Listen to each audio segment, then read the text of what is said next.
اب اس نے جن بیبیوں سے وہ ایگریمنٹ ایک جھوٹا سا چیک کیا ہوا ہے، وہ پولیس والے بار بار کوشچن کرتے ہیں کہ جی آپ بتائیں کہ ان بیبیوں کا وراثت میں حصہ ہے. میں نے ان سے ایک چھوٹا سا کوشچن پوچھا کہ پہلے تو مجھے آپ اس ایپلیکیشن جو اس بندے نے دی ہے اس کی کریڈیبلٹی بتائیں. کیا یہ بندے کے پاس اتھارٹی ہے کہ یہ اپلیکیشن لے کے آ سکتا ہے، اور کیا آپ ایپلیکیشن سے باہر آ سکتے ہیں؟ اس نے جو اگر قابل دست اندازی جرم ہوا ہے تو آپ ایف آئی آر کاٹیں. آپ مامے لگتے ہیں کہ آپ مجھ سے یہ سوال پوچھ رہے ہیں کہ ان بیبیوں کا حصہ ہے، آپ یہ کیوں نہیں پوچھ رہے کہ اس بندے کا کیا تعلق ہے اس پراپرٹی سے؟ یہ کیوں درخواستوں پہ درخواستیں دے رہا اور آپ کیوں انٹرٹین کر رہے ہیں؟ لیکن نہیں، ہم نے نہیں سننا جناب. ہم پڑھے لکھی پنجاب پولیس ہیں. تو ڈی آئی جی صاحب جو ہے یہاں پہ ڈاکٹر عثمان جو ہے روز دوڑے لگا رہے ہوتے ہیں، تو سر ان کو بھی دیکھ لیا کریں. اگر آپ کے پاس تھوڑی سی عقل ہے تو یہ آپ نے جو گند بھرتی کیا ہوا ہے اس کو بھی دیکھ لیا کریں. یہ جو ان کو سمجھ نہیں آتی، مطلب کیا ہم پاگل ہیں یا آپ پاگل ہیں؟ مجھے تو آپ لوگ ہی پاگل لگتے ہیں.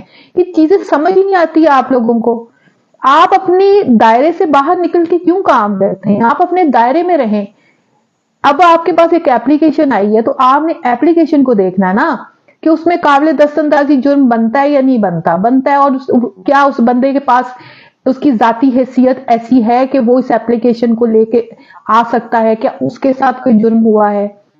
اگر ایسا ہے تو ٹھیک ہے، آپ پرچہ کاٹ سکتے ہیں. ادروائز آپ کے پاس اتھارٹی نہیں ہے، آپ اس ایپلیکیشن کو خارج کریں.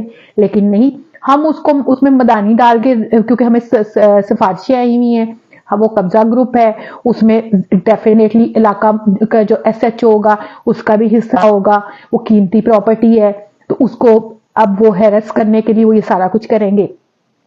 تو یہ ہے ہمارا پاکستان.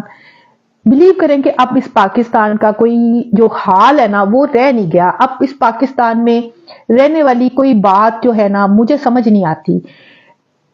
دل بڑا پریشان ہوتا ہے کہ ہم کس کنٹری میں رہ رہے ہیں، یہ کون لوگ ہیں اور یہ کہاں سے آئے ہیں. ان کو مطلب شرم حیا کوئی نام کی چیز ان میں نہیں ہے. ہر بندہ سفارش کرتے، سفارش آ جائے تو وہ میں کہتی ہوں وہ دن کو رات، رات کو دن کر دیں گے. ان کو یہ بھول جاتا ہے کہ ہم نے خدا کو بھی جان دینی ہے. اوپر ہمارا حساب کتاب دکھ رہا ہے، ہمارے دائیں بائیں کندھوں پہ فرشتے بھی بیٹھے ہوئے ہیں جو سارا دن حساب دکھتے ہیں، اور ہم نے مرنا بھی ہے. آپ لیگل دائرے میں رہیں، آپ عدالتوں پہ بھی بوجھ کم ہوگا. سب سے زیادہ ہمارے جتنے بھی سرکاری ادارے ہیں، میں کہتی ہوں جتنے بھی ہیں، ان کی حرامزادگیوں کی وجہ سے اتنے کیسز جو ہے وہ کریٹ ہوتے ہیں کہ آپ کی سوچ ہے.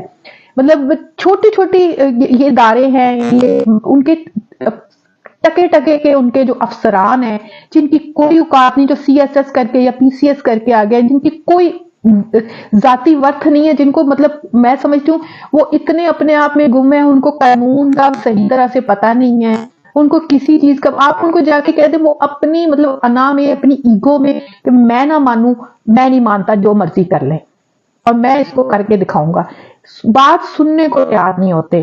تو آپ ایسے پاکستان میں، یہ اسلامک ریپبلک پاکستان ہے الحمدللہ، تو میں حیران ہوتی ہوں کہ یہ کیسا اسلامی ملک ہے.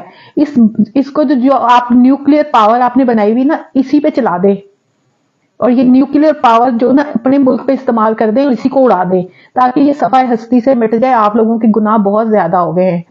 آپ لوگ جو اس قابل نہیں رہ گئے کہ آپ لوگ اب جس ملک میں انصاف کا ادارہ جو ہے اور انصاف کے پرووائڈرز جو ہیں وہ اس طرح سے کرنے لگ جائے، وہ اس طرح سے سفارشوں پہ اور رشوتوں پہ چلنے لگ جائے، تو پھر اللہ ہی حافظ ہے. تو اس وجہ سے پنجاب پولیس سے تو میں ہمیشہ سے جو ہے وہ کبھی بھی مجھے ٹھنڈی ہوا نہیں آئی. ہمیشہ پنجاب پولیس جو ہے وہ ضلالت کرتی ہوئی نظر آتی ہے، اور مطلب ایک وردی پہن لیتے ہیں ٹکے کے لوگ، اور یہ اپنے آپ کو پتہ نہیں کیا سمجھنے لگ جاتے ہیں. اسی طرح سے ٹکے کے یہ افسران ہیں، آپ نے ڈفرینٹ محکموں میں بٹھائے ہوئے، ان کو بجٹ دے دیتے ہیں، بڑی گاڑیاں دے دیتے ہیں، ان کی گردنوں میں سری آ جاتا ہے. اوقات دکھائے نا ان کو بھی رکشوں ٹیکسیوں پہ آنا پڑے تو پتہ چلے. لہٰذا اس ملک کا اب اللہ ہی حافظ ہے، اور ایسی پولیس کو تو میں کہتی ہوں غرق کر دینا چاہیے.